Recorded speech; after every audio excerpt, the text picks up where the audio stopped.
Bonjour à tous, c'est Aurélie, j'espère que vous allez bien. Aujourd'hui, je vais vous parler d'entourage non minimaliste parce que j'ai reçu pas mal de mails en fait, de personnes qui s'intéressent au mode de vie minimaliste, qui ont envie de se simplifier la vie, qui ont envie de désencombrer, de faire du tri dans leur vie et dans leur maison et qui se trouvent un petit peu freinés par leur entourage proche, donc leurs conjoints, leurs enfants, qui eux n'ont pas du tout envie de changer leurs habitudes de consommation, qui n'ont pas envie de faire du tri dans leurs possessions, qui n'ont pas envie de désencombrer, qui se fichent un petit peu du minimalisme. Et du coup, ces personnes qui m'écrivent en fait se demandent quelle attitude elles doivent adopter face à leur famille. Est-ce qu'elles doivent essayer de les convaincre d'adopter le même mode de vie qu'elles? Est-ce qu'elles doivent faire du tri elles-mêmes dans leurs affaires? Ou est-ce qu'elles doivent laisser tomber en fait et poursuivre leur démarche minimaliste de leur côté? C'est ces questions auxquelles je vais répondre dans cette vidéo. Je vais vous donner quelques conseils en fait pour gérer le minimalisme en famille et vivre ensemble le plus sereinement possible.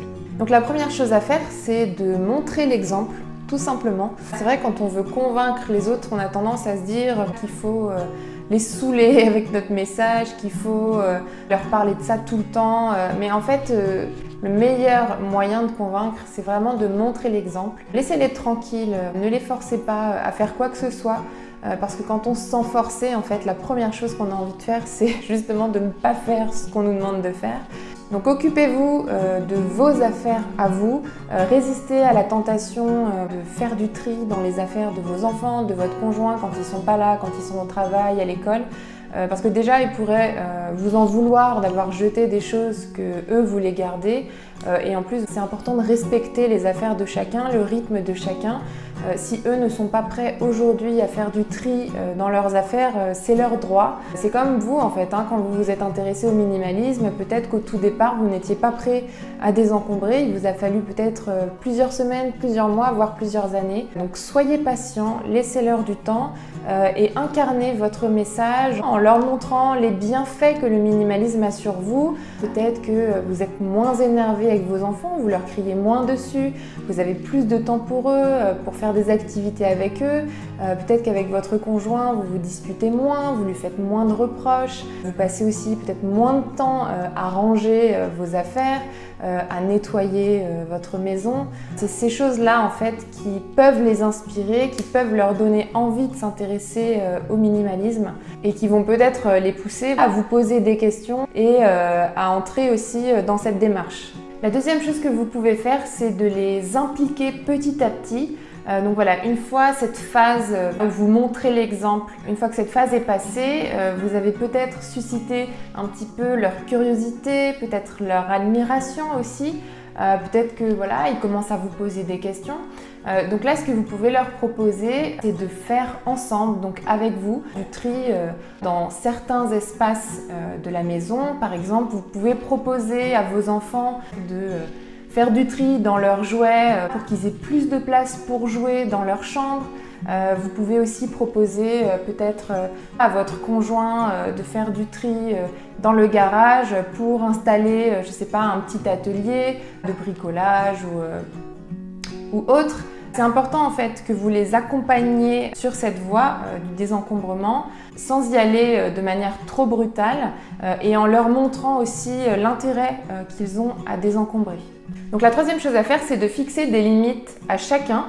Alors en fait, l'idée là, c'est vraiment de regrouper les objets de chacun dans un seul ou plusieurs endroits de la maison pour garder les pièces communes dégagées et désencombrées. Donc par exemple, vos enfants devront avoir tous leurs jouets dans leur chambre, par exemple, et peut-être aussi dans une caisse dans le salon.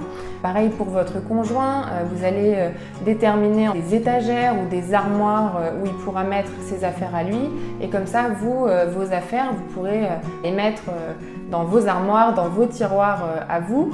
Alors ça ne veut pas non plus dire que vos enfants ne pourront plus jouer dans le salon ou ailleurs dans la maison. C'est juste qu'il faut fixer des règles. Par exemple, si vos enfants veulent jouer un après-midi dans le salon, ils doivent remettre en fait leurs affaires, donc soit dans la caisse qui est prévue pour les jouets dans le salon, soit ramener leurs jouets dans leur chambre. Donc déjà, le fait d'avoir toutes ces affaires en fait regroupées au même endroit, du coup, on voit vraiment tout ce qu'on a et ça peut inciter à faire du rangement. Et en plus, s'il voit que, je sais pas, vos tiroirs et vos étagères sont bien rangés, ça donnera peut-être envie à votre conjoint de faire la même chose et comme vous, de ne pas passer des heures à chercher un vêtement, par exemple le matin ou à ranger ce qui est dérangé. Voilà, l'important, c'est vraiment de leur préciser qu'ils ne sont pas obligés de faire le tri dans leurs affaires du moment qu'ils ont toutes leurs affaires en fait dans leur pièce, dans leur armoire, dans leur tiroir, etc. La dernière chose que vous pouvez faire, c'est de mettre en place des habitudes. Donc la première habitude que vous pouvez instaurer, c'est chaque soir faire le tour de la maison et ranger les objets qu'on aurait laissés traîner, les ranger dans l'espace qui nous est attribué.